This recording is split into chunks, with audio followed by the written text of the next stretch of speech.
before I forget. Look at you being proactive. Well, it's because I forget every week.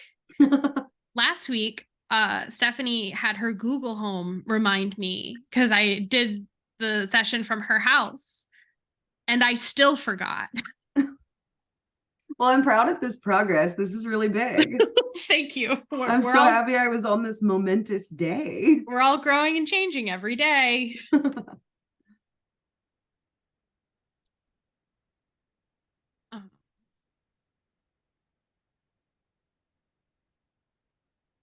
Good, as if I opened up my little sheet for taking attendance.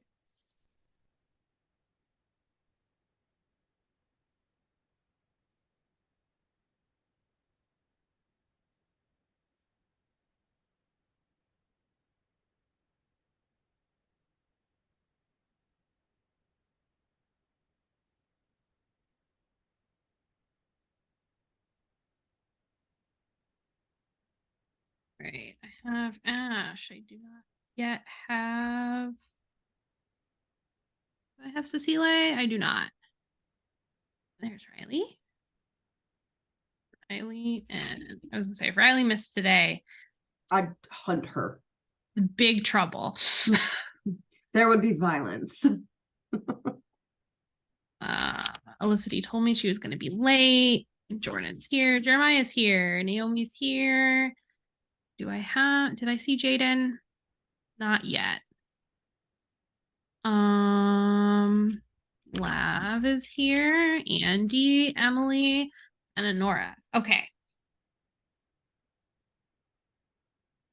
All right. Folks, let's go ahead and get started. Happy Thursday, everybody. I am very glad to see you all. And I hope you are having I had a short week this week. I had Monday off.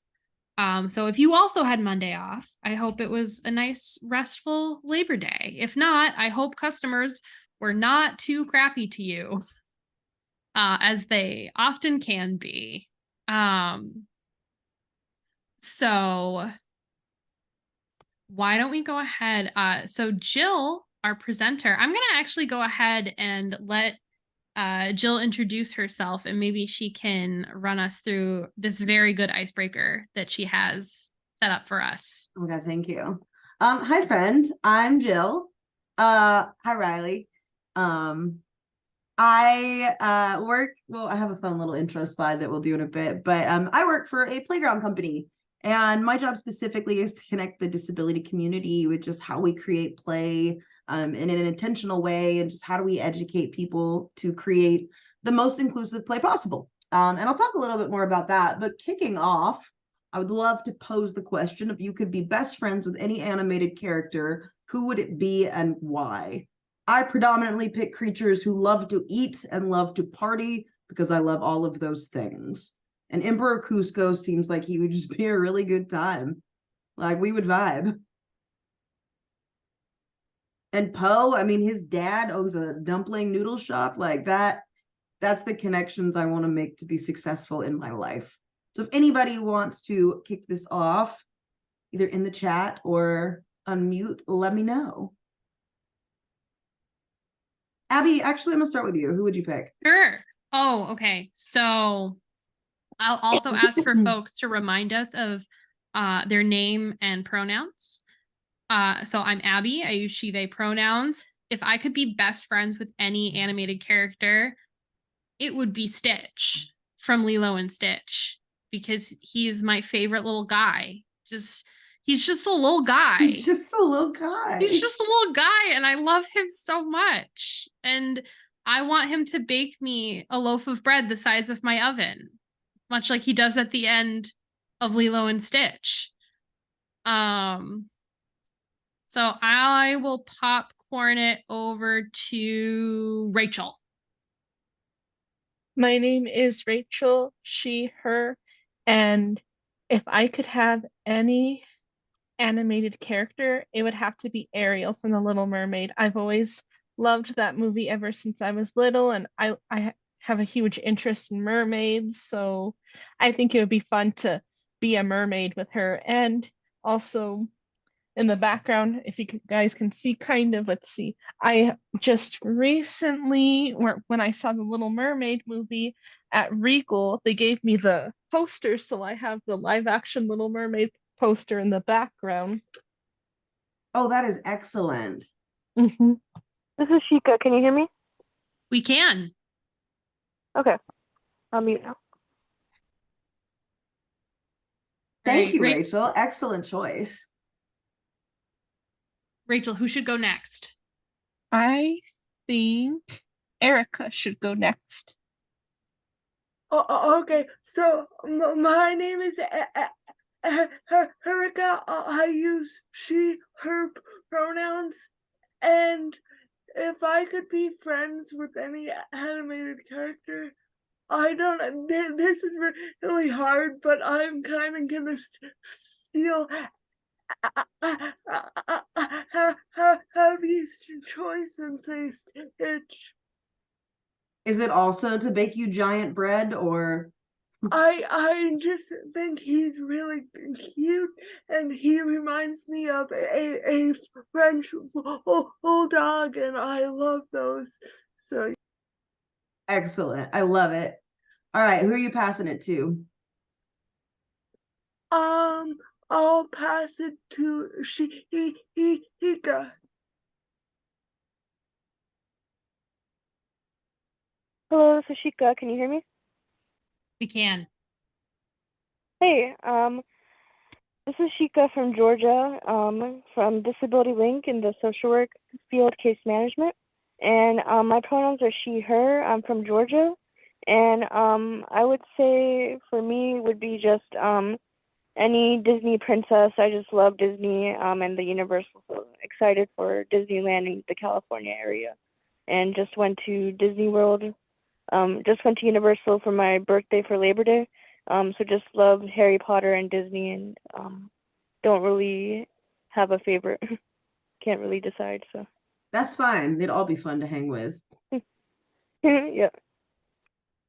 All right. Shika, who would you like to pass it to? Jaden. Okay.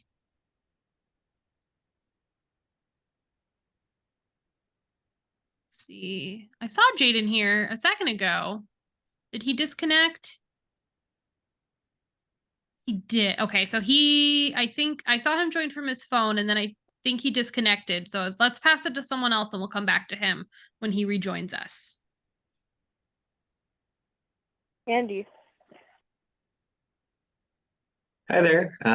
My name's Andy. I use he, him pronouns. I'm from Humboldt County in California. And I think the animated character I would get along best with is Miguel from Road to El Dorado. Miguel is basically identical to the personality of like my three best friends in real life. I've been jokingly insulted before as saying I have the personality of Tulio. And so I think I would get along very well with Miguel. What an underrated movie. Like, I'm so glad you said that. I want more people to say that. And I'll pass the game to Ash. Hi everyone, my name is Ash. My pronouns are he, him, and they, them. I am in Oakland, California, and working at the CIL in Berkeley. A little bit about what my best friend would be. So I was researching and like Googling, and I love the movie Mulan, and I think my best friend would be Li Shang from Mulan, like the romantic lead for the main character, because I don't know, has a very hard exterior, but then he's a big softie. And also I know he likes trans people. So I see it like Mulan as a very trans affirming film. So I'm like, okay, he's an ally and he's like Tifa T. So yeah, I'll go with Li Shay. That is awesome. Yeah. I would Thank you. hope Mushu would show up by default though, because on a Yes. daily basis, I tell someone dishonor on you, dishonor on your cow. Really hit Yeah. the gambit there. Yeah, exactly. So he'll be like on the shoulder of Felicia. Perfect. Yeah. I'll pass it to Jordan. Have you gone? Um, I am conflicted, of course, on my answer. See, I'm looking here at Winnie the Pooh and I'm like, that's the kind of relationship with my body and eating that I want to have. Like Pooh loves himself and we're here for that. But I'm gonna go with Retzko from the Netflix series because I just did a rewatch of that and we could have some great karaoke nights. Love it. Abby, you look so joyful with that answer. I love both of those answers. Those are both excellent choices. All right, Jordan, who we going to? Emily, do you want to go? Yeah. So I literally Googled animated characters. So, because I don't know all of them because I haven't got to watch all the Disney movies yet. But I'm gonna have to go with Scooby-Doo Classic. because I just get into some interesting situations sometimes. And I find myself going, ruh-roh. But I'm Emily. I'm from West Virginia. I work for Kelly's Kitchen as the project director. My pronouns are she, her. And yeah, that's me. Excellent choice. Scooby would be good vibes.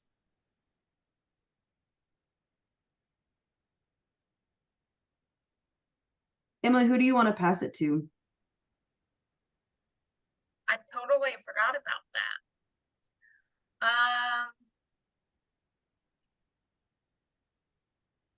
Riley. I was ready for this answer. Mushu, Mushu, that's who I would choose. It's not coming through. Anyway, we would have some great banter and you could create an entire comedy show out of it.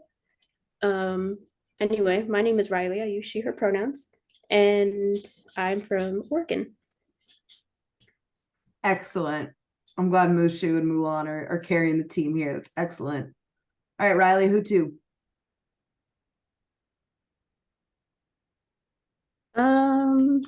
Jeremiah. Hi, I'm Jeremiah Johnson. I'm from Vernal, Utah. My pronouns are he, him, and I'd probably have to say like Olaf, I'm pretty sure, because like from Frozen, he has such a big and like kind, warm heart and like hugs and stuff. I love Olaf. Like his jokes are always spot on. Yeah. And When we then were oh, sorry, Jeremiah. no, you can go. When we were at Empower Camp, the reunion trip in DC this year, my mentee Ace picked a moment where they were just gonna be Olaf, and every response to every question I asked was, "Yeah, why? Yeah, why? Yeah, why?" And we went on that way for a little while. So I think being friends with Olaf would be excellent, and also would require some patience. Yeah. I think I'll pass it to, has Rachel gone? Rachel went, I think, let's see who hasn't gone. Ryan, Honora, Lavender, Naomi, or Cecile. I'll pass it to Naomi.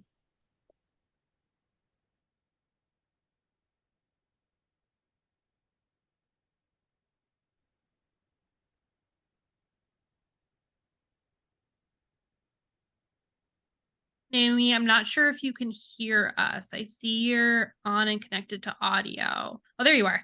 I'm here. Sorry, I was reading. Yeah, I would have to go with, I'll just have to steal Mushu for a minute.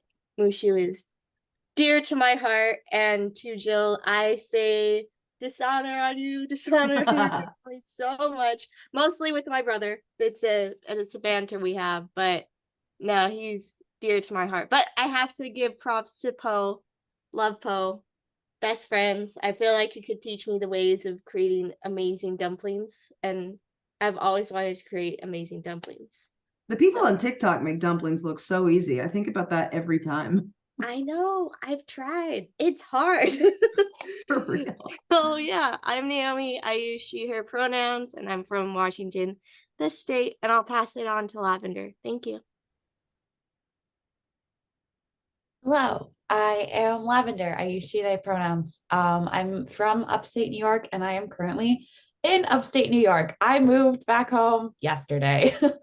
So I'm there now, and the first one that came to mind for this question was Baymax from Big Hero 6, just because he is so large and he is so cute and he is like everything that I would want in a friend, and also support wise. He's like emotional support robot. Also, I have a bunch of things going on health wise that are not entirely visible from an outside perspective, and I think he could be really helpful in that regard. Baymax is useful. He's like the Swiss Army knife of friends. Good choice. Truly. Thank you. I'll pass it to Ryan.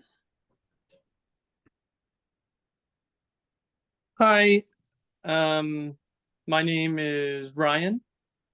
I don't know if am I visible right now? You are, and we can Okay. see you and hear you. Awesome. My name is Ryan Getty. I am from Texas, and I continue to live in Texas, but in a different town. My pronouns are he, him, and I don't know, it's hard. I haven't watched anything animated in a while. Like I haven't gotten into anything super big animation in a while. Whenever I was younger, my favorite show was Avatar: The Last Airbender, though, and so I think maybe Iroh. I think he would be able to give me some fantastic advice. And T. Like him a lot.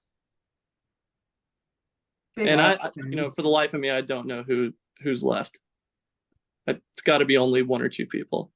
I believe Nora and Cecile, and then hopefully Jaden if he rejoins us. Okay. Anora, take it away. All right. I'm Anora, and I use she, they pronouns. And if I were to be best friends with any character, I'd probably choose Ida, the owl lady from Owl House. Because, I mean, then I'd be able to be friends with King and all the other characters in the Boiling Isles, and it would just be so much fun. So. I have no idea what that is, but I believe you. Wholeheartedly. I think that sounds awesome. Oh yeah, it definitely is. And I definitely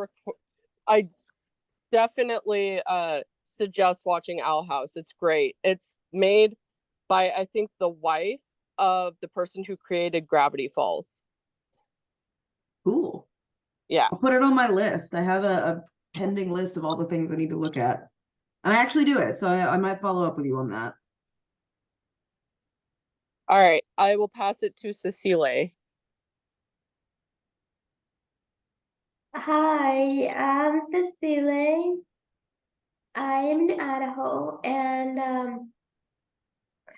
if there's any character that I will relate it to or would like to be, I don't see it here, but it'll be Moana. She's just like someone I admire, like the way her village was dried, and she kept having hope that one day you'll be fine, and it did. So I will relate to her. She's a Love great that. choice. I've only seen Moana once. I'm allowed everybody to judge me. We can all do that up front. And Jill. I know. I know. Cool. Well, I think, oh, go ahead, Abby. No, I was gonna say, I think that's everyone who's here so far. But if anybody else, if Jaden rejoins us or if Laura Lee gets here, we'll make sure to check in with them as well. Fabulous. Well, we shall rally right along. I'm also, I'll say it now, I'm a firm believer of if I have questions for somebody, I interrupt them. So all of you feel free. I mean, if you want to jump in or add to something, either throw it in the chat or let me know. And we can just keep it rolling. But today we are going to talk about value, skills, and dollar bills with a lot of memes, because that is my love language. I send people memes. I am Jill. I work for a playground company in Minnesota. It's called Landscape Structures.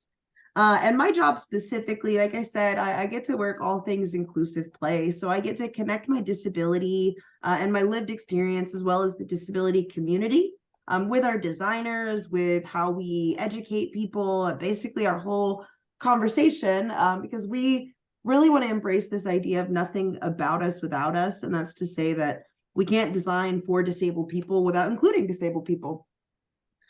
So I get to do a lot of public speaking. I get to try out all of our new products, and they give me ice cream, and I get paid money for that, and it's awesome. But a big part of my job has been really, a couple times now, I've really had to negotiate my worth in my job, because there's not a really big standard for inclusive play specialists. It's not really a market job that you see a lot. So a lot of the times I had to become my own advocate. And something that was really, really useful is understanding, identifying, and being able to communicate my skills. So that's what we're going to talk a little bit about today is, what are your skills? How do we figure those out? And how do we make them really strong and impactful when we are presenting them to for future career opportunities or negotiating for ourselves? What does negotiating look like? How do we find industry standards? How do we negotiate? And then lastly, how do we maintain our boundaries and our energy? As people with disabilities, there's quite a few opportunities where I think we have to do things and balance things a little bit differently than our able-bodied peers. And so a big part of that is, how do we keep doing the things we love and the things we want to do in an impactful way? So step one is skills to pay the bills. Being able to figure out, what are you good at and how do we market that? I had a great time making this. I picked out so many memes, so I hope you enjoy them all. But first things first is we're going to go over what is a skill. And this may seem really goofy to actually talk through, but a skill is the ability for us to do something well. So it's going to seem silly, but one of the best things that we can do for ourselves is we take time and we define what we're going to do, or sorry, we're going to define what we're good at. Take the time to define your skills, because it's going to give your potential employer a lot of information. So it's really important to be able to identify those skills and where did they come from, because that's going to help you market yourself in the most impactful way possible.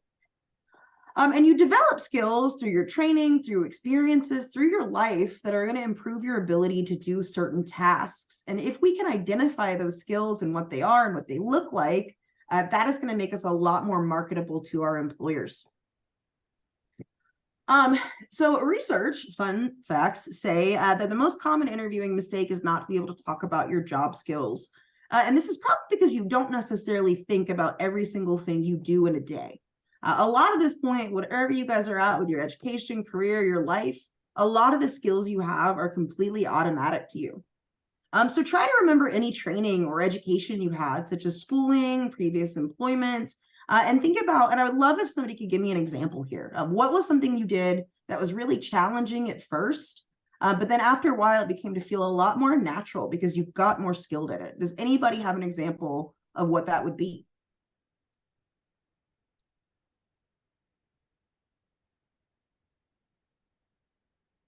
Erica, I see your mouth moving, but I think you're on mute. Yeah, I was going to say that at my last job, they made me fill out like the databases, and I don't like databases, but after a while, it seemed more normal to me and not as scary. So That's an excellent example because we're going to talk more about that too. Concrete skills are really, really important to be able to identify. So learning data management, data entry, and saying at first, yeah, this was challenging, but now I'm pretty savvy at this. Here's my experience that got me there. That's going to make you so much more marketable. Does anybody else have one they want to talk about? And it's not bragging. I had to work on that because I'm terrified to tell anybody that I'm good at something. I think as with disabilities or people with disabilities, we want to be kind of unobtrusive. We don't want to take up a lot of space. We don't want to be looked at as a problem or in any negative light. So I had a really hard time for a long time advocating for what I was really good at.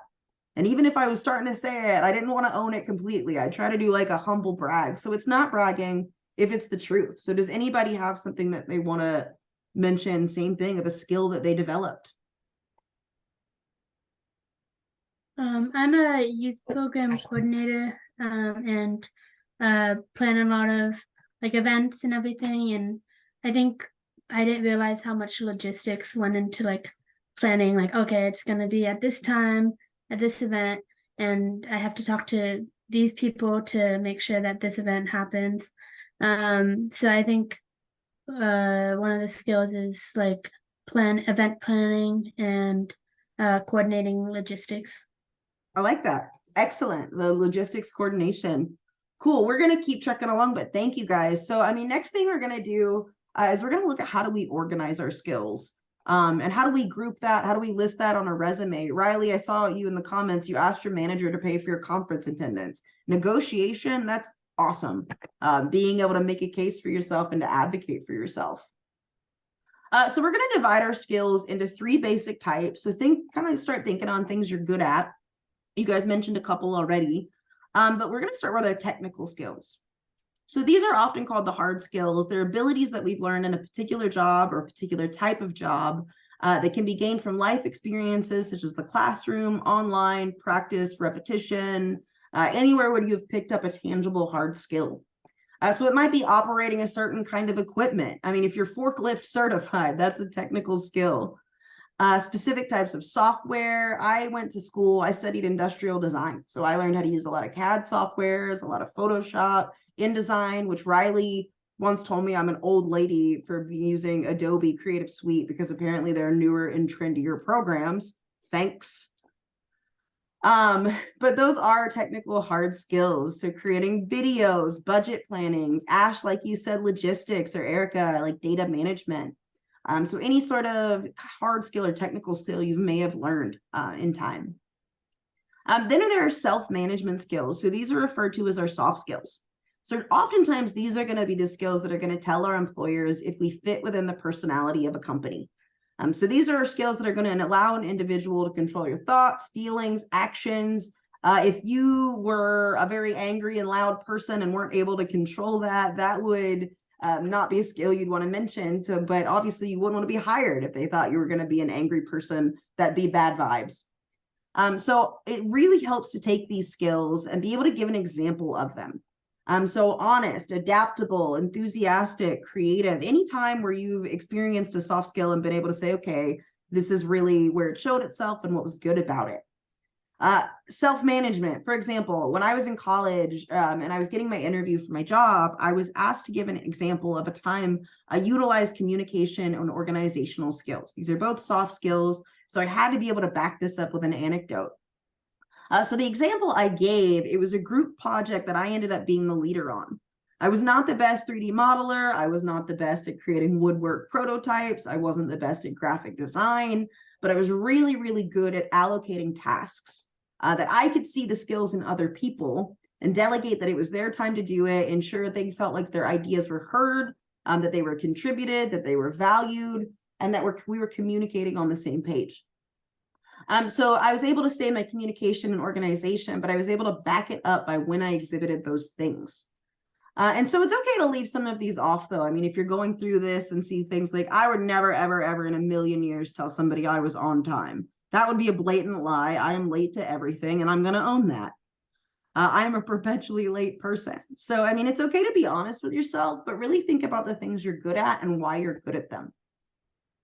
And then lastly, it's transferable skills. So these are a combination of both the hard skills and the soft skills that transfer from one career to another without any specific training.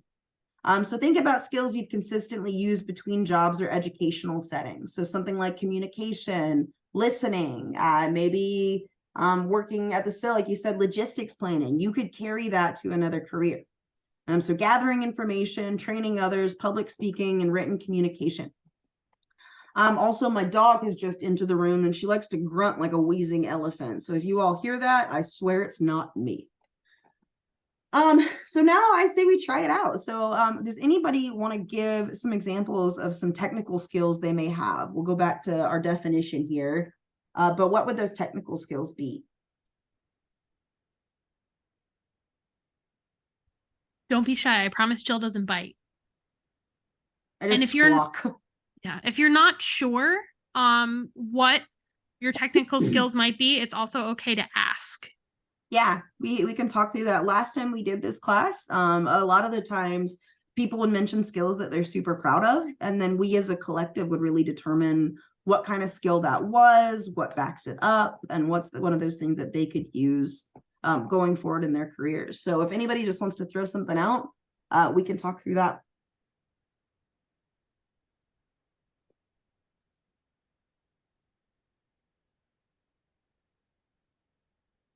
Riley says in the chat, using non-Adobe software. Thank you so much, Riley. Not good enough. You didn't name a specific. What software are you talking about? Get out of my interview.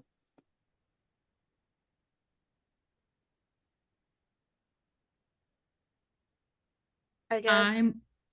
Oh, sorry. No, go ahead, Naomi. I was about to start calling on people. Oh, I was thinking when I was studying supply chain, what I learned is how to format Excel sheets, start using Excel on a more like intermediate advanced level. So I was able to start understanding more of like how you implement data, how you can turn that into actual workable data too. So That's a super good one. That is a really good technical skill as well. And then also just, you could even expand on that with a transferable skill or self-management of like critical thinking, right? Because you have to be able to think through this and think about what's the whole picture, what am I trying to do, and how is this going to impact what I'm creating. So, I mean, pull out all the stops, say name what the technical skill is, and then think about all of the skills that come behind it that allow you to do that, and what you've learned from it. Awesome example. Anybody else for a technical skill?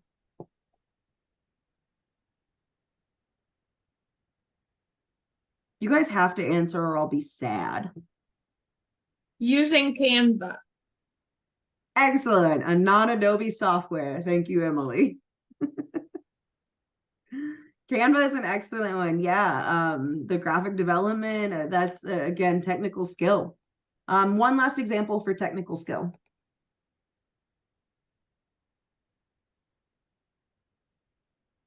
Riley asked in the chat, does Andy Padilla, go for it. Would taking a mental health first aid certification? Yes, That that is a technical is skill. excellent technical skill. Anything, if you've taken a class, if you're certified, even if you, I mean, got a babysitter job. So something like that too. I think that's a good example. Because say you're applying to work in an office, and then you put the first aid course on your resume there, and they might be thinking, okay, well, what does first aid have to do with this? And it might be good to elaborate there on, this is the technical skill I have, but this is what else I learned with it, of promptness, emergency preparedness, general responsiveness, because you learned, all right, in the event of an emergency, I've got to think clearly and I've got to think quickly. So you could break that down even further into different skills. So yeah, I think that one would definitely count. Just be prepared to say why it's relevant. And again, pull out all the stops, brag on yourself. What did you learn? What makes how did this make you better? Be prepared to discuss that. All right, let's go for self-management skills. Does anybody have something they want to list for that?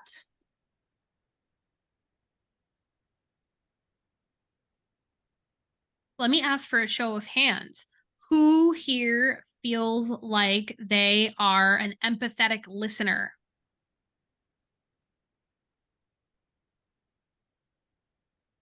That is a self-management skill. That is something absolutely that you're able to use. Who feels like you're pretty adaptable? That if my boss loves to do this, she likes to text me with 2 minutes before we need to do anything and change the entire plan. And I would not be able to tolerate that if I was not adaptable. Anybody have anything else they want to throw in this one before we look at transferable?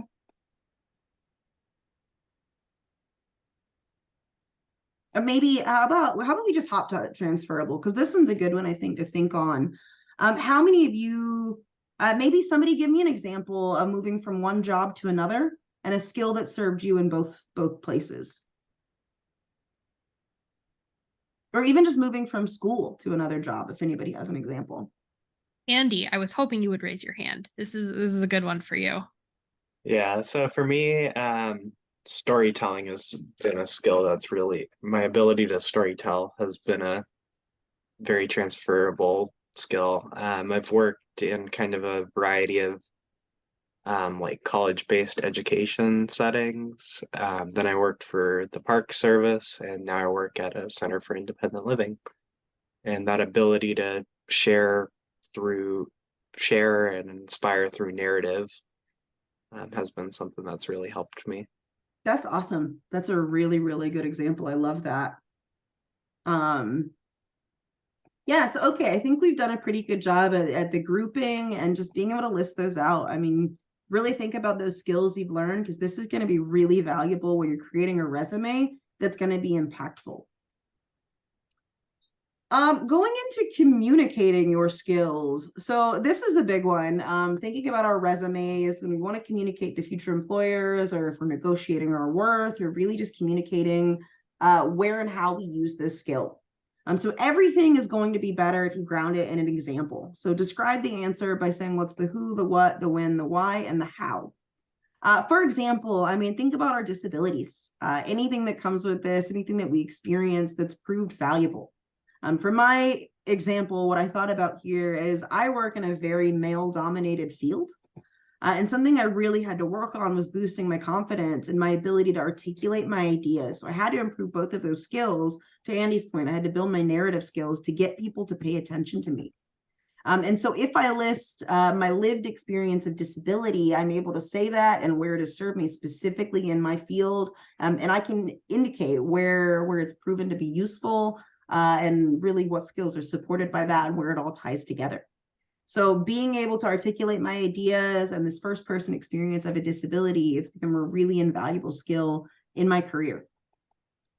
So give concrete results whenever you can. So connect the results of the skill whenever and wherever you can, and don't overgeneralize. That is a really, really, really common mistake people make.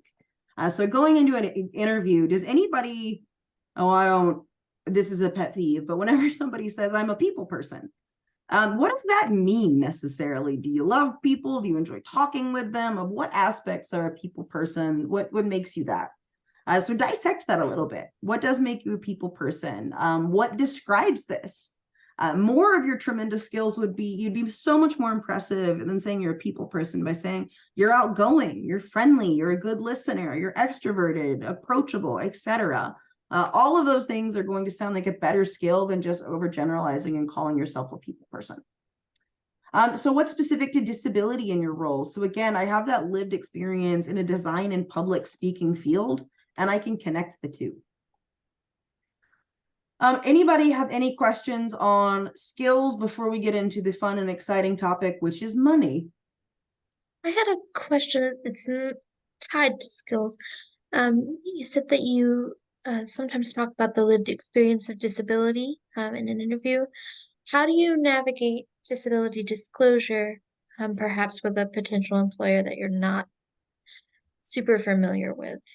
That is a super good question. Because a lot of the times, I mean, our disability, it's kind of scary to introduce that to other people because we don't know how they're going to perceive it, what those notions they have about us might be. Do they have biases?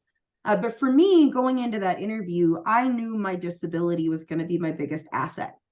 This is when I went into my company, I knew they were a company who was right on the cusp of not discovering, they'd already really worked with it, but inclusive play, inclusive playgrounds were just really starting to become a thing when I entered the space.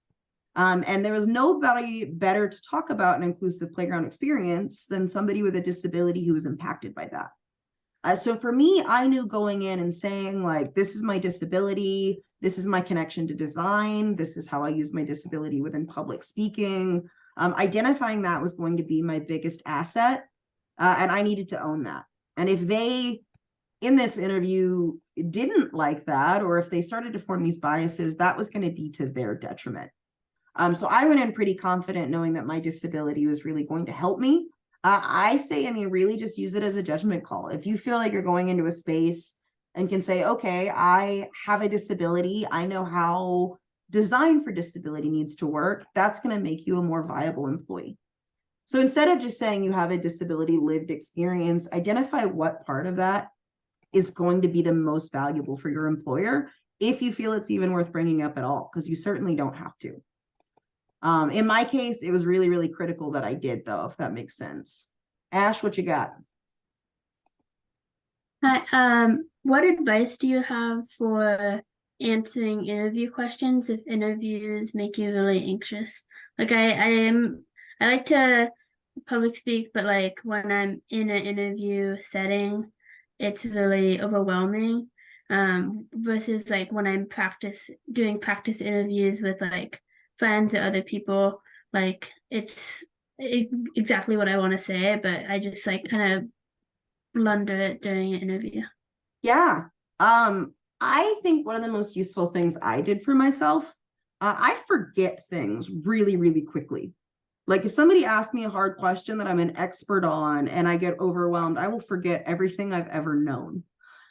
So something that I do for myself is I'll take myself notes, or I'll bring my resume. When I interviewed for my company, I brought them a resume and I brought me a resume. And I went under the guise of like, oh, I'm just using this to keep up with where we are in the discussion. But more often than not, it would remind me of what I wanted to talk about. So it would remind me of my skills. It would remind me of different experiences I've had. Because again, I forget everything. And so I used to be a statistics teacher. I didn't have to talk a lot. I just pointed at stuff. But while I was a stats teacher, I learned a lot of really valuable skills. And an interview question had come up about that, of just how do you work with other people? And I looked down at my resume and I saw that and I was like, oh, well, I worked with a ton of people because I was a teacher.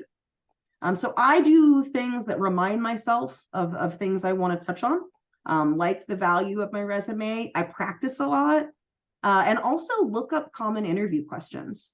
You're already doing the right thing with practice interviews, and just being really prepared for any wild card questions they may ask where you've at least thought on it before. Oftentimes we do a lot better than we think we did.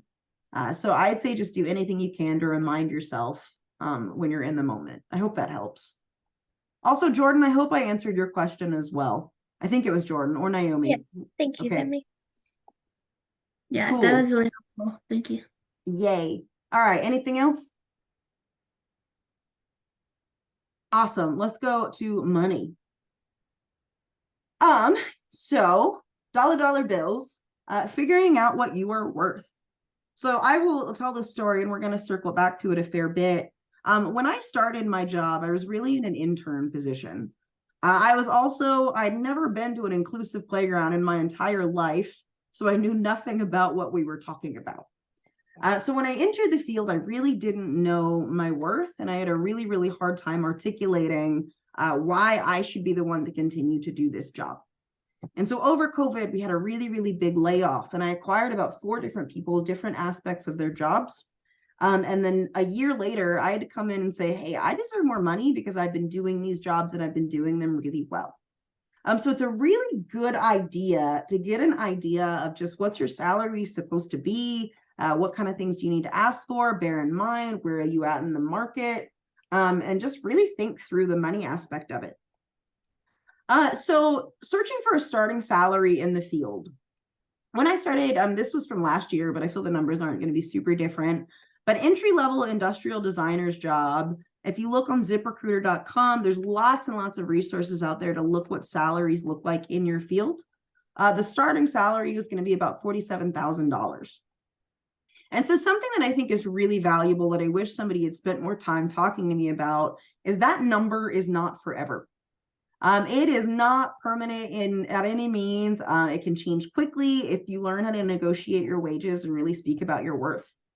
When I started my company, my job, I was getting about $42,000 a year. And over time, I mean, within the next year, within negotiations, I am easily over double that within 4 years. So don't let that number completely dissuade you from what you want to do if you aren't thrilled with it immediately. This can grow, this can flex, but a really big part of that is being able to negotiate and validate what you're worth. So a couple different salary and jobs resources that I wanted to make sure you guys knew, looking at Glassdoor.com. So if you guys have a job that you are looking at, maybe is looking at switching to a different company, Glassdoor is really useful because it looks at company awareness and it provides information for job seekers from people who have been in the job. So it's going to provide reviews of companies by current and ex-employees, and it's going to give you a salary calculator. I really encourage looking at this though. Think through it, because I looked at Glassdoor originally. I'm going to see if I can pull this up. I looked at Glassdoor originally and I looked at, oh, I don't want to fill out all these things. All right, we're not going to do that. But I looked originally and it had originally told me that people in my company didn't really like the company. And so I looked a little bit further and I was very concerned by this because I don't want to start at a company where people didn't like.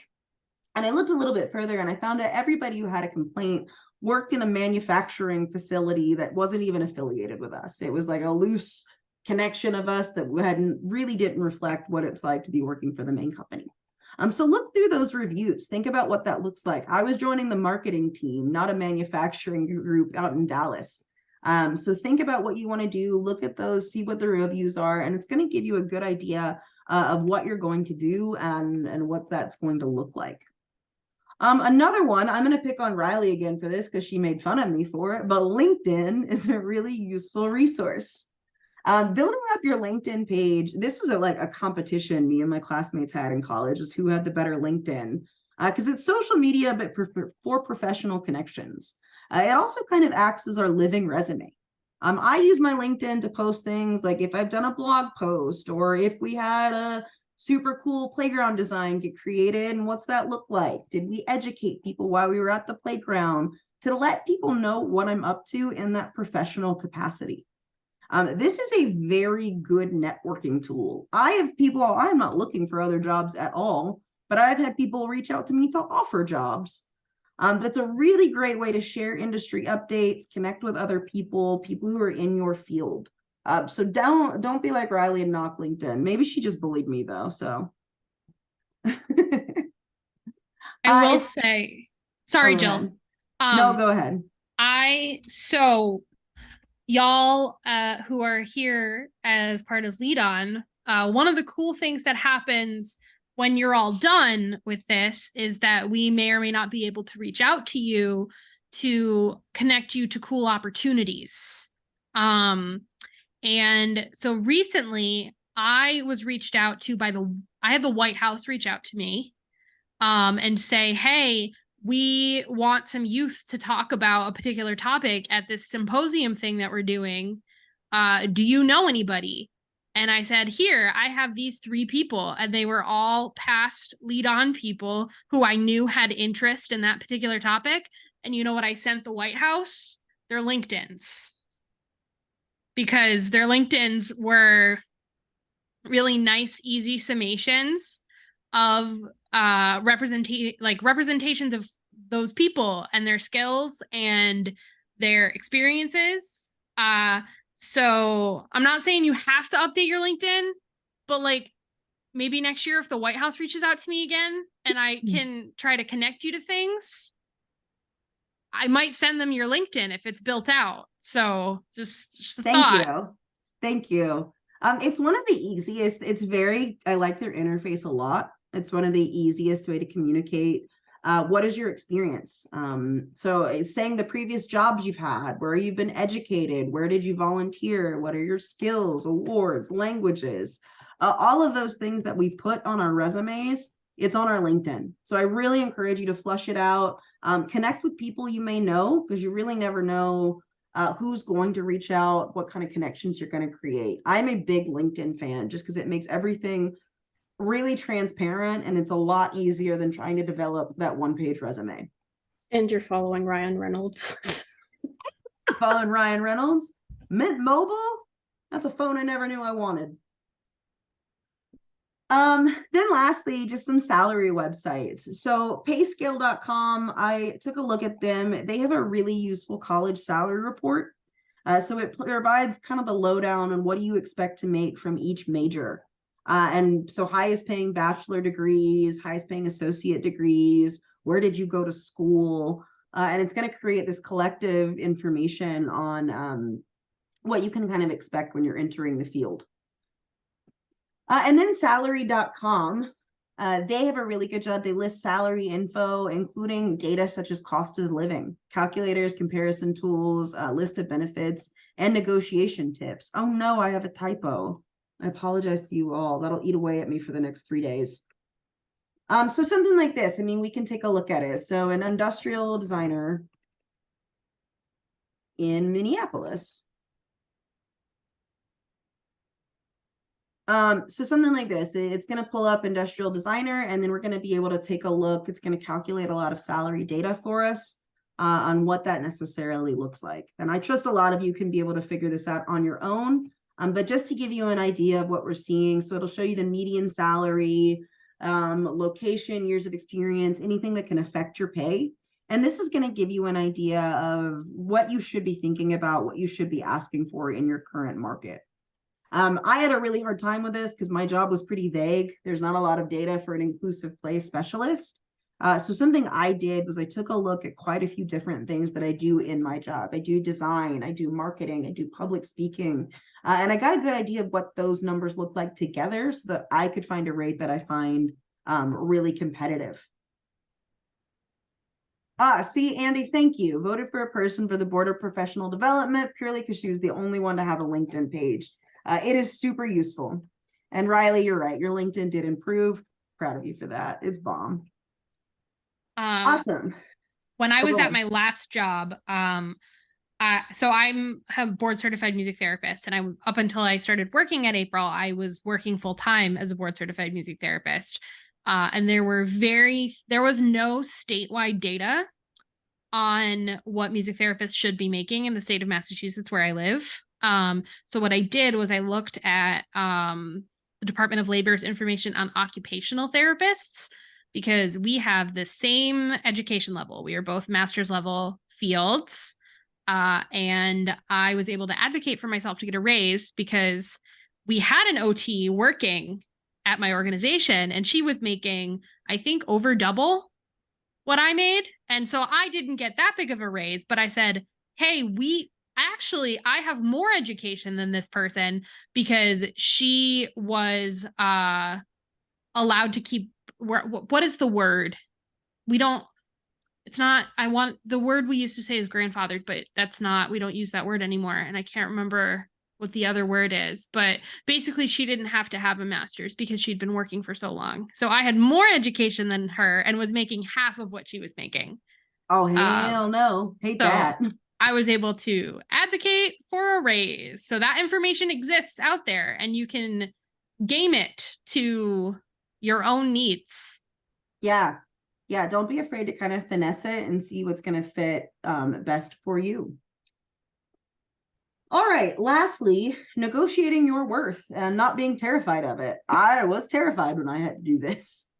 I did my first year with my company, and then they were going to hire me for an additional year. And I tried to counter offer, and I took the salary they offered me and I balanced it with something absolutely ridiculous. I asked, I was being paid hourly, and I requested at least a $15 an hour pay increase. and I have nothing to back it up. So it's not to say that that can't happen, but if you're going to ask for that, be able to make a case for why do you deserve that number. And that was the really, really big difference for me. They politely told me no. I did, however, at the time, I made a case. I was starting and I was given the same amount of paid time off as somebody who was just starting in their career. I'd been there for a year, but I was offered the same 2 weeks that everybody who was just starting got. So I was able to make a case and say, hey, no, I have been here for a year now. I think I should start at least 3 weeks. And for that one, they said, yep, that makes sense. You're good. So if you can ground what you're asking for, you can get a lot closer to what you want. And so 4 years later, I came in way more prepared to request better compensation, and I received a 20% pay increase to what I was making. So if you are prepared, and if you think through how to do it and approach it in the right way, you can usually make some pretty good progress. Starting off, I really liked learning that instead of saying, pay me more money, that you can use the word, I would like to discuss my compensation. Because to me, compensation is a lot easier to say than I would like more dollars. It doesn't feel to me as intrusive. It sounds a little bit more professional. They tend to be less alienated by that. So use those tools we discussed earlier. Find your industry standards, factor in your duties. What are you being paid in comparison to this? And what sort of increase do you believe that you deserve based on those duties? And a great way to assess this is think about what's changed. How have you added to the position over time? Or what value would you add to the position if maybe you're starting a job and they give you a salary that you're not happy with? What are you going to add that's going to make this a lot more impactful? Is it an increase in numbers, increase in duties? What additional skills have you developed? A great thing to Google is finding a template. I'm a big template fan. I love when anybody else has thought of how to make the ask for me instead of having to come up with that on my own. So there's a lot of information out there on the great internet for how to successfully ask for a raise and what is a reasonable number to ask for. So look through these and just kind of think of what's the best way for you to organize your thoughts. For me, a lot of businesses, when you start with them, they create a document of your job and what your duties are. I had to personally go through HR. A lot of the times this document isn't made immediately available. They don't want anyone in the company to be able to nab that. But I asked for the job description document from my HR and they handed me that. And I was able to edit it based on what I've done differently, what's changed, and what my thoughts were. So again, this really helps me organize my thoughts because I can see it in front of me of what's already expected of me and what things have I been doing differently. Naomi, I want to ask about that. Just finished reading this book of Getting a Yes to Negotiating Agreement Without Giving In. Is there any key takeaways that you would like to share about that? Yeah, it was for one of my classes and I just had to reread it because it was a fascinating topic to me because I am always terrified of negotiating anything. But my key takeaway is really like knowing that like positions will change, which sounds really weird. But like you were saying, like just for example, you may have not gotten your raise that you wanted to at first, but you were able to negotiate your paid time off. So knowing that those positions can change and based on like RP, your reserve price. I don't know if anybody knows what I'm talking about, but your reserve price is the offer you're willing to offer and walk away from. So if you don't get your RP, you can walk away from it. So like, for example, like if I was negotiating for a job, I would be like, well, I need a flexible hour schedule due to my accommodations. I need this many hours at this part-time job or whatever it is. And if you can't provide that, then I could move on to something else because that's my RP. So those are like my key takeaways is knowing that like your positions can always change on what's most important to you. And maybe you can substitute for your paid time off rather than an increase in salary pay. But to your point, Jill, of like, depending on your first negotiation is always kind of messy. At least mine was. And then your second go around, you probably improved somewhere, or your communication skills improved. You started understanding, oh, this is what I have provided the company. This is what I bring to my day-to-day work. And this is how I can like help others too, like adding to the organizational culture. So yeah. I love that. You touched on a really, really good thing there. I like that you talked through the RP of what are you willing to do and what are you willing to give on. We're going to talk about kind of something similar to that in a little bit, but your boundaries are really, really important. We're going to discuss those more in detail, but what are things you can't be flexible on? Think about that as what's going to be to your detriment. I mean, if this employee hires you and isn't willing to give on something, are you able to work in that or not? Or is that a hard no? And be ready to hold to that. Because if we're doing something that's past our boundaries, we're not going to do it for very long and we're not going to be happy about doing it. So thank you for adding to that, Naomi, and really elaborating there. There's also a really great resource. I read it when I was making a negotiation. It's called Women Don't Ask, and it's specifically a book really targeted at women, but there's some really just good ideas in there about just how we don't want to be obtrusive. We're kind of people pleasers. We don't always necessarily want to make that negotiation. I think it can apply to anybody. Especially people with disabilities. We don't want to make those asks, but we need to, because that's going to be how we move forward. So great tools for that is to make whatever you're doing measurable and concrete, even if it is not a number. So numbers and metrics are the best thing that you can do of pulling in hard data on an improvement you have made. But I have a career that doesn't really give me a lot of direct insight to numbers and metrics. I can say easily how many webinars we've conducted or credits we've given to people, but I bring a lot of concrete value in other ways that I'm able to speak to a little bit better. So for example, since COVID, I created our entire virtual learning platform. I connect us with disabled users, and that's informed our products. And I can tell you who, when, and how, and what design changes were made based off of the people that I've brought in. I've led in a really big brand development and inclusion, and I can point to articles or metrics or how popular those articles have been and really what kind of insights they gave us to what people expect of inclusion. So lead with concrete variables on what you have added to a job. Does anybody want to give an example of this or talk through something they've experienced in this regard of just being able to give hard data that's made a really big impact? I know that's kind of a specific example, but we got plenty of time, so I want to make sure we're talking through all the fun things.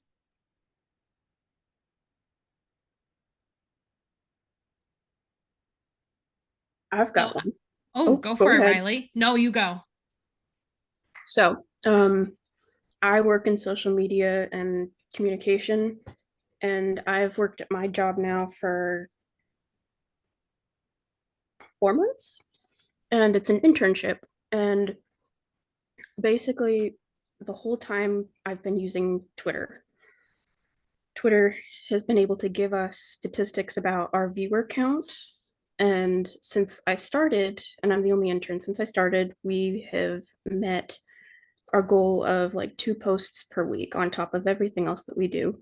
And so because I've been able to help get those tweets out and things like that, our audience has grown double and now triple what it was before I started.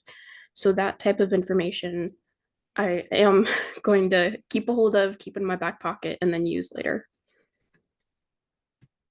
I got so excited. That's excellent. I love that. Again, metrics and hard data that you can prove if this is something that I have implemented and this is what I have to show for it. Thank you. And they're keeping me for like a really long time. Mazel tov. I love that. Abby, did you have one since you unmuted? Basically, I was going to talk more about my last job before April, but I actually would much rather hear more about the PR nightmare that Erica saved Disney from. Yes. I want to know a lot more about that.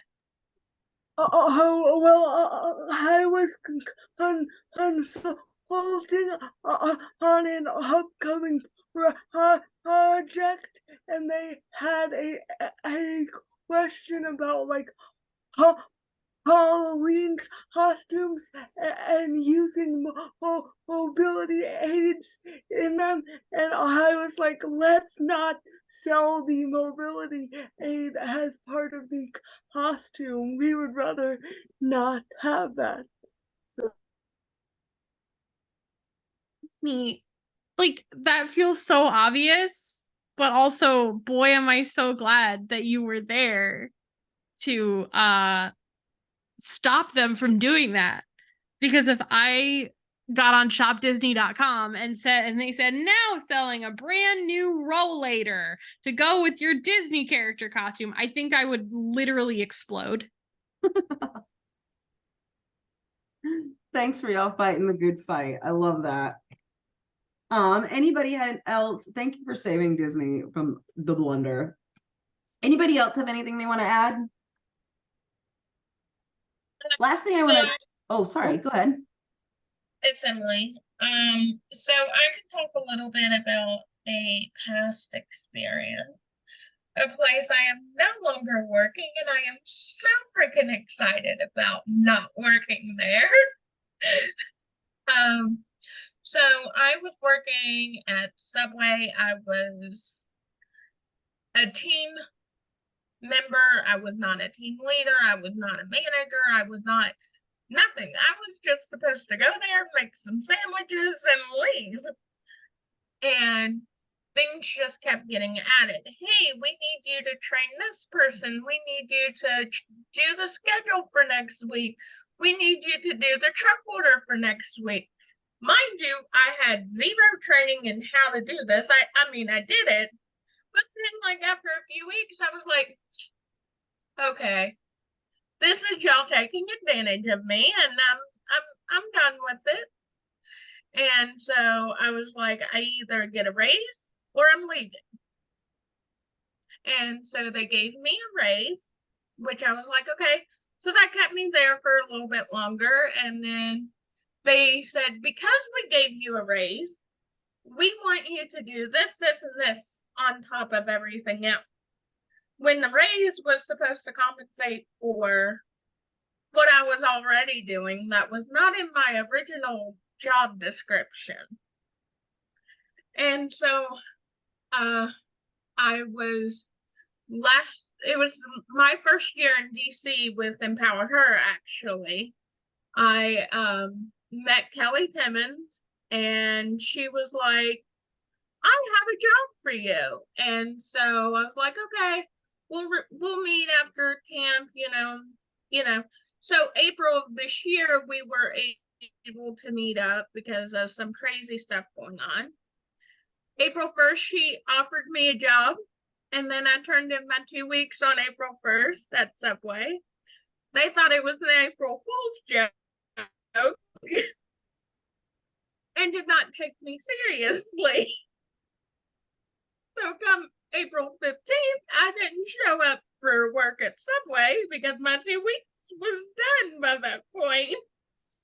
They thought I was kidding. Oh, Subway, no. So then I've yet to receive my last paycheck from Subway, but hey, I'm no longer there. They are no longer taking advantage of me and the skills that I had. But I was able to put those skills into effect working with Kelly, because we've got numerous projects we're working on right now, but I'm able to manage everything. And so a couple weeks ago, Kelly was like, I think you deserve a raise. And she's like, so what do you think? And I was like, I mean, at first I was very taken back because Subway never did that. But I was like, if you're gonna offer me a raise, I will teetotally take it. Good. You deserve that. That makes me so happy.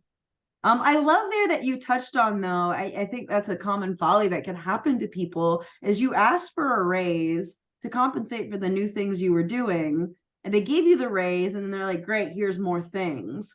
That's really important to remember. Giving you a raise means they are congratulating you and applauding the work that you're already doing. If they give you more work, you ask for another raise, and make note of Yes. everything they ask, and throw that right back to them. Say, gladly, I will keep doing these things. You need to pay me more money though. Or let's discuss my compensation. Thank you for that, Emily. I love that example.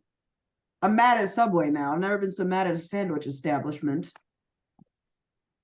So I have many horror stories. No, from don't Subway. tell me. I'll get so sad. There's not a Quiznos near me. They could have been sandwiches and things, and they weren't. They And could have that's- been sandwiches and things, and they weren't. Since you all don't know this, Riley and I had a thriving sandwich stand at Empower Camp. Our motto was "Get your shit and get out." So sandwiches and things is an establishment for the ages. So last thing, and then I think we're going to take a bit of a break, is when we're talking about measurables, just really steer away from vague examples. That's a good thing to, again, we thought about that with skills. Think about that with your measurables. Avoid being vague. Anywhere where you can be as specific as possible about what you did and the impact it had. So to come in and say something like, I made our process more efficient. I had to do this recently. I didn't tell a really big governing body how we run our virtual webinars. And at first it came in and said, we started doing virtual webinars. And they were like, great, how did you do it? What's your process? What's more efficient about it? Why did you implement it? All of which I had the answer for. I just hadn't led with that, which would have saved me a ton of work. So be really prepared to say, by doing or adding what are the numbers? What are the concrete examples? All right, take it away, Abby. All right. It is 13 minutes after the hour. So let's go ahead and come back we'll do at 25 minutes after the hour. So 8:25, 7:25, 6:25, or 5:25, whatever time it is for you, that is when we will be back.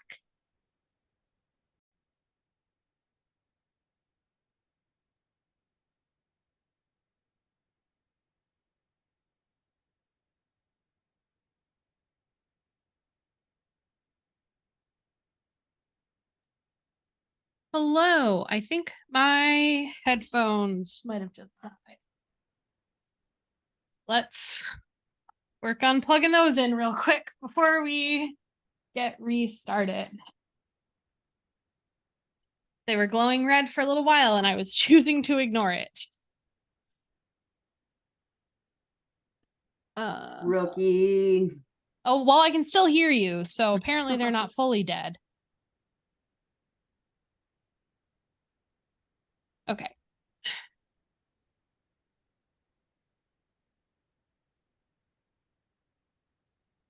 All right. It is now 26 minutes after the hour. Welcome back, everybody. So Jill, do you want to do more PowerPoint or do you want to do our little activity now? I say let's finish up the PowerPoint. I think we could do that, and then maybe we'll go to our little activity towards the end. Sounds good. Excellent. All right. Share the thing. Find the chat. Bueno. Okay.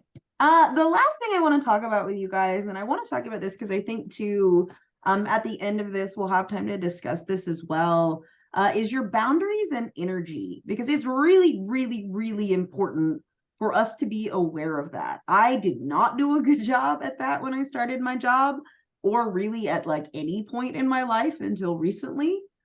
So just show of hands. I mean, how many of you already feel overwhelmed or overextended with the amount of commitments you make? We've got like a resounding, like, yeah, right? For me personally, like, I think again, as a disabled person, I never want anybody to think I can't do something. I never want anybody to see me as weak or unintelligent for my disability. So I will overcommit myself to the moon if I have to. And it's a really, really slippery slope. I mean, how are we supposed to start anything new if we're already feeling really burnt out? So for example, I mean, I know Riley, her personally, she did a really good job of this. But if you spend a summer doing a ton of internships, pursuing work opportunities, not taking any time for yourself to achieve balance, you're not going to feel you're not going to suddenly develop new energy to start school or a new job. You're not going to suddenly pull energy out of the woodwork to take on a new task. And so it's really, really, really important to figure out the best way for you to conserve your energy and set your boundaries. My boss told me once, she is a scatterbrained woman who is late all the time and all over the place, but she drops the most sage wisdom bombs out of nowhere. And she said, you can't add value to anything if you're trying to add value to everything. So prioritizing your energy and setting your boundaries is what's going to make you a really valuable asset to anything you do in your life. So for a really, really long time, I had zero boundaries when it came to my work life. I travel a lot for my job, and if somebody asked me to be somewhere or do something, I would jump in, zero hesitation, because I didn't want to be viewed as not doing enough or doing something wrong or unintelligent or not good at my job. And I was saying yes to so many things that my travel got to the point where I was literally home. There were 4 months in a row where I was home for 3 days a month at a time. So I was completely overexhausted. I didn't care about what I was doing. I was running ragged. I had to move apartments. I had no mental capacity to do that. Somebody told me I needed to look at buying an accessible dryer for my apartment, and you would have thought they asked me to build a rocket. Like, it was the most difficult concept for my brain because I was so overextended. I didn't care about what I was doing, and I was losing all of the love and the passion I have for my job. So never ever let yourself really get to that point if you're doing something that you truly enjoy. So I took a look at my schedule now, and if somebody asked me to do something back to back, I tell them outright I'm unavailable the next week, even if my schedule is wide open. And I give them that next time I'm available. So when I get there, I'm going to be the best version of myself. Or for a really long time, it would be stuff like, I work in a very male dominated field with able-bodied people who are very, very protective over me. And it got to a point where their level of protection and hyper awareness and like this hyper desire to care for me was impeding on my performance. For example, I would go somewhere and do a webinar or a speech, and afterwards, our sales reps would be emphatic that they need to be the one to pick me up. They're going to take me to my hotel, my airport trip, wherever I'm going, they're going to be driving me. When I need some downtime, if I've just spoken to people for an hour long, I need some quiet time. And I need time too if I need to go to the bathroom and I'm going to take a little bit longer than an able-bodied person. I had to learn how to be able to securely say like, hey, I really appreciate this offer. You're a very nice person for offering it to me. But this is what I need to be the best version of myself so that I can help you in the best way. And setting those boundaries was really, really hard at first because I'd feel really guilty. But I'm performing really, really well now. And I know it's because of the boundaries I've set for myself. So really just be efficient of where's your energy? What boundaries are you setting for yourself? Spend that energy wisely. I dedicated a lot of time in my life to giving energy to things more harmful than good. How many of you know somebody that when you're around them, they just suck all the life out of you? Like you leave their presence and you're like, I am exhausted. I have no more energy. This was horrible. Like, and yet somehow you have to be around this person again. Prioritize that. Think about that. Think about who gives you energy and who takes it away. What tasks give you energy and what takes it away? This can include commitments. If you're working on a project, but you're not excited about it, that project is going to suck the soul right out of you. So instead, if you find a way to change the project or pursue something else that you're really interested in and excites you. For example, I have a friend who's really, really high up in the world of advertising. And she works with some clients that she comes home at the end of the day, or she'll call me and she'll be like, I just have nothing left. Like, I don't feel excited about what we're doing. My creativity is not really going anywhere. And so something her boss does that I thought was really, really cool is he gives all his employees the opportunity to pursue projects they're passionate about. So she's a queer individual, so she takes on things that are really LGBT friendly and give her a lot of energy in that space so that when she has these harder projects, she's still doing something that she loves and remember why she's connected with a career. So find ways to balance this. Find ways to incorporate what you love as well as what you have to do so that you don't lose all of your energy. Balancing your social life. I know that I personally, I can't get off of a flight, go meet with customers, give a presentation, go to dinner with key clients. That's too much. That like leaves me socially zapped. And by the time I get to dinner, I'm going to be about as fun as a tablecloth. Like I'm not going to have any energy. So I do better if I can get off the plane, have some me time, grab dinner with our clients, get a good sleep, and do my presentations. So I'll make sure that I think about what I need to be the best version of myself, and I do that. And I drink an absolute ton of coffee because I've sold my soul to the devil, and it's what helps me get through the day. So does anybody want to give an example first before we go into our activity of just maybe a time they've set their boundaries or a time that they've noticed their energy was just totally getting away from them and that they weren't performing to the best of their ability? Anybody? An example for me is I don't like to say no. So I said Same. yes a lot more than I should. And I ended up working in 3 days, I worked 52 hours. It's too many hours. Yeah, Yeah. it really was. It really was. So, and now like I'm set up to where like if I'm on 4 Zoom meetings for Kelly in one day, I'm like, don't schedule me for any more Zoom meetings for the rest of the week. Good. That's really And- good though. And so like I'm learning what works for me. And like if I'm at an event and it's 100 degrees outside, the rest of the week I'm not gonna do any more events because that one event took a lot out of me with my cerebral palsy. I'm just exhausted. And so I'm able to like schedule my events around that for when I do those. Because I find myself saying a lot, even to my fiance, I wish you understood. Exactly. Like, and we have to be the ones to advocate for that. We have to be the ones to say, like, maybe you don't understand, but I'm gonna tell you. One time I was supposed to go, Lavender, I see your hand up. I'm gonna call on you next, but I was supposed to go somewhere and I was riding with one of my coworkers in his car, and I said, hey, I gotta go to the bathroom. And I'm a paraplegic, so I'm willing to commit to a time commitment if I need to. And I said, but I've got it. Like, give me my backpack. I'll call an Uber from here. I don't want to mess up your day. And he assured me it was all fine. It was completely good. I went to the bathroom. I took all the time I needed. And then he was late for something and he told my boss about it. And then I had made him late and that I disrespected his time. So I had to be ready to go to bat there to say, no, like you don't understand what my needs are, but I'm going to make you understand them. And this cannot be put on me. So holding that on and understanding your needs and advocating for yourself, it's one of the best things you can do. Thank you, Emily. Lavender, what were you gonna throw out there? Yeah, it was interesting when you asked the question earlier about like whether we consider ourselves like people who overcommit or not. I didn't know how to answer that for myself. I won't say that it never happens, but it definitely happens a lot less frequently than it used to, because I learned my lesson the hard way. I figured out that I was neurodivergent when I was in undergrad, and like was learning about myself and my support needs and like what is actually too much. And I had already gone through all of high school, like chronically overcommitted.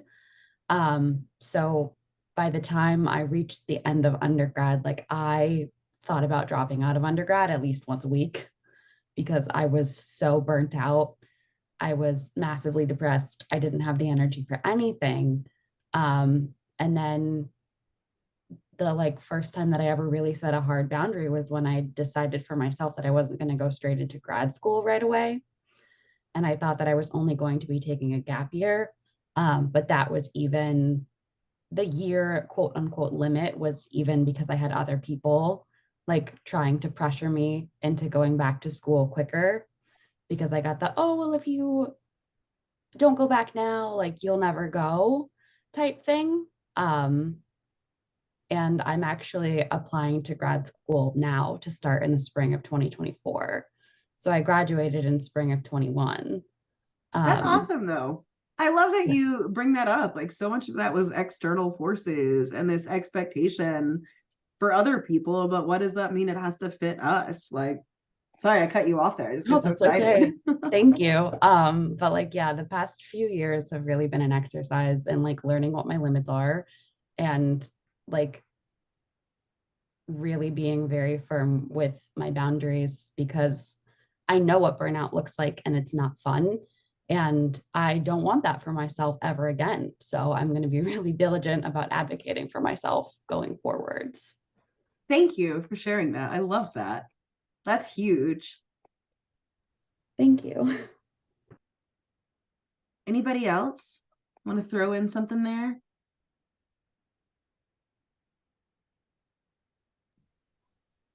Cool. Well, no worries. If you do, it's open. If not, I think we have, oh, here, please be my friend. I always need new friends. Otherwise, I think we're going to do a bit of an activity, just kind of practicing naming our skills again, and then where do they transfer and where do they come from? Abby, do you want to add any thoughts to that? Sure. So I have done a little setting us up into breakout rooms. I made sure everybody who needs captioning is all in the same room. So the captioner will go with you. And I have ASL going to the other room, but Laura Lee is not here. So, but we will make sure that the recording goes with I think will the recording follow me? Not entirely sure, but I think I think so. Okay. All right. So in that case, I'm gonna switch out I'm gonna exchange you and me, Jill. So so I can go there, which means let me exchange. There we go. Okay. So when we go into breakout rooms, we will be discussing those 3 types of skills that Jill talked about earlier. So she's got them very nicely up on the PowerPoint here: technical skills, self-management skills, and transferable skills. So I would like for each of us to come up with one of each of those, if at all possible, once we break out into the breakout rooms. This is Shika. I'm joining by phone. Should I end the call and then No, join I through the think Zoom it app sh- or I think Okay. it should take you, but if it doesn't, if you're able to join via the app, like if you get left behind, we'll figure it out. Okay, yeah. I can join by the app if it doesn't work. All right, cool. All right, everybody ready? Any questions before we move over? We're doing at least one of these skills and examples, right? Yes. Cool. Okie doke. I'm gonna open the rooms. There we go.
I close their room. I can't.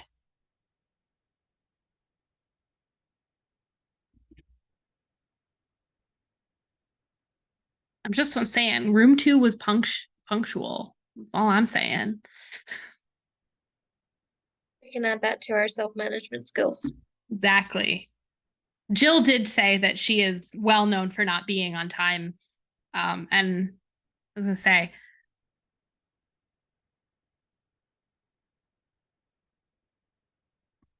welcome back, everybody. Let's see, Jill's group. How did it go over there? Lavender got a job today. Yeah, they It went did. great. I think we all did great. Lav, We when learned you everyone's skills and how time management is important, and everybody has great skills to share. Love that. Thank you, Shika. Next week, yay! That's so exciting. How'd it go for y'all? I think people were able to share like very specific skills. I'll say Jeremiah is a high school student, and he was talking about the things that he's learning in school are going to be super transferable, because he talked about being really good with computers and knowing how to code. I want to do that so bad. Yeah. That seems so useful. Good for you, Jeremiah. I give you like pat on back, because that's really hard, and that's everyone's dream. My dream is to learn that, but I can't do it. My brain is so lame. It's not. Your brain is huge. It's full of so much information.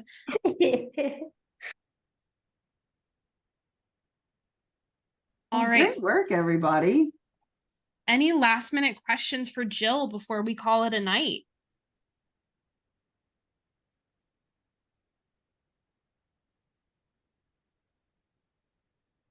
Took a couple computer science classes in undergrad. Hardest ones I took by far. Yeah, I can imagine. I am throwing my contact info up there again. Please, nobody hesitate to reach out if you need anything. We did this last year and somebody connected me even just to help them out with their resume, and I'm more than happy to. So please don't ever hesitate to reach out if you need anything, and I will probably send you memes. So that's true. Jill's very good with memes. I love memes. I love them so much. Not to like brag on, not to brag on Jill or anything, but the gal whose resume she ended up editing got both a Disney College Program internship and an AAPD internship. So like mostly that's merits on this. Oh yeah, she was a bad.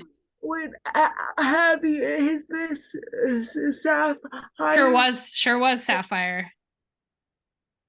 But Sapphire Jill's an did a lot excellent. of that on her own. Like she's she badass. Yeah, she is a badass. But also Jill is an excellent resume editor. Yeah. Ash, you absolutely can reach out about the design industry. I will talk about design until you explode.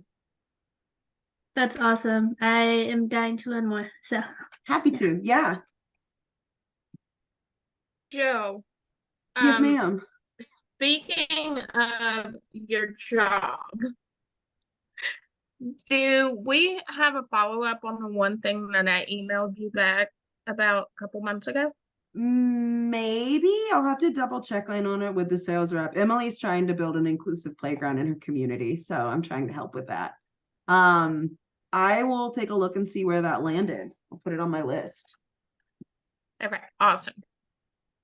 If y'all are out and about and see a landscape structures playground and it's accessible, that's in part Jill's doing. I'm bragging because she's my friend and she's cool. And thank you. So thanks. All right, folks. Happy 9 or 8 or 7 or 6 p.m. Whatever it is for you. I will see you all next week. I'm currently working on alt texting the PowerPoint. Our presenter included maybe more decorative images in this PowerPoint than I've ever seen. So it's decorative images.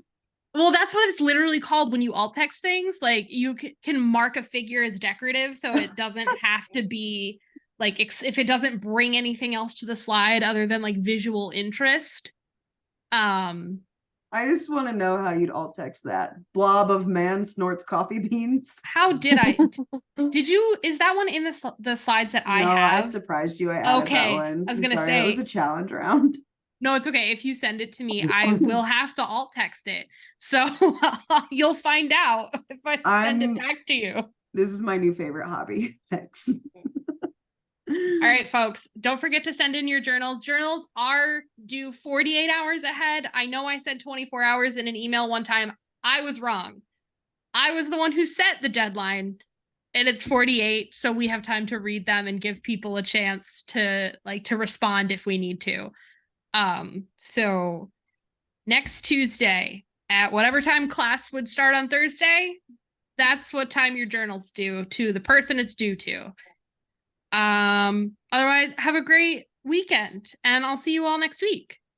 Bye, friends. Thank you, Jill. Thanks. Bye, everybody. Bye. Have a nice weekend. Bye.